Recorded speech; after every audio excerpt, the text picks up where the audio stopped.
يا مساء الخير يا حبايبي، يا رب تكونوا بخير. تعالوا النهارده هنعمل وصفه حلوه جدا بالجلاش. هنعمل بقى وصفه لا هي مخنوقه ولا محروقه ولا مشنوقه ولا مفضوحه. النهارده هنعمل مع بعض لفه جلاش كده حلوه، هنعملها في وقت الفراغ بمعنى اصح. بعد الفطار كده وانتي قاعده عايزه تعملي حاجه حلوه، هاتي لفه جلاش حلوه كده زيك، وتعالي بقى افردي نصها كده، وهاتي شويه من الكنافه فرطيهم زي ما انتي شايفه كده، وحمريهم كده على البوتاجاز مع شويه سمنه او شويه اي شحم، حطيهم وسيحيهم. المهم وبعدين حطي عليها شويه من السيرب او العسل، او العسل الابيض يعني، او العسل السيرب التقيل. وابدأي بقى انك انت قلبيها كويس جدا، وتعالي معايا على لفه الجلاش يا حبيبتي. هتبدأي بقى انك انت تفردي لفه الجلاش، يعني ايه، رايحه جايه كده بالفرشه. هتبدأي انك انت تفردي عليها سمنه، وهتنزلي بالكنافه زي ما انت شايفه كده، بتعملي سطر كده زي سطر اللي انت عارفاهم، وتساوي بقى السطر كويس جدا علشان هتبدأي تلفي الجلاش من الطرف كده، بس تلفي الجلاش على الضيق. حاولي انك انت تضيقي على قد ما تقدري اللفه علشان خاطر الكنافه ما تقعش من الجنبين، وتلفي كويس جدا زي ما انت شايفه. بعدين لما تدهني سمنه كتري وبلاش تستخسري، علشان خاطر اهم حاجه ان الجلاش يطلع معانا مورق، والسمنه طعمها يبقى حلو. ويا سلام لو شويه سمنه بلدي كده هتروقي الكلام على الاخر. هتجيبي بقى الصينيه بتاعتك وهتدهنيها شويه من الشحم الاولاني، هتدهنيها طبعا بهزر معاكم، ادهني شويه سمنه حلوين. وبعدين هتجيبي الجلاش تحطيه على القفله بتاعه الطرف بتاع اللفه علشان خاطر ما يفتحش معاكي في الفرن. وهتبداي انك انتي تجيبي باقي الجلاش وهتفردي على ورقه ورقه.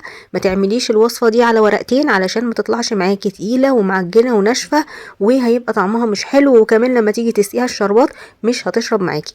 جبت بقى هنا كده، حاولت اني اضيق المسافه بتاعه البرم بتاع الجلاش. حسيت ان هي ما نفعتش معايا، قلت اعتمد على نفسي، وشلت بقى الحاجه اللي كنت جايه اقفل بيها اللفه، وجبت الجلاش كده وابتديت اني ارصه جنب بعض. بصي بقى ما تقطعيش حاجه وسيبيهم للاخر، هنقطعهم سوا كده مع بعض، الموضوع مش محتاج فرهده.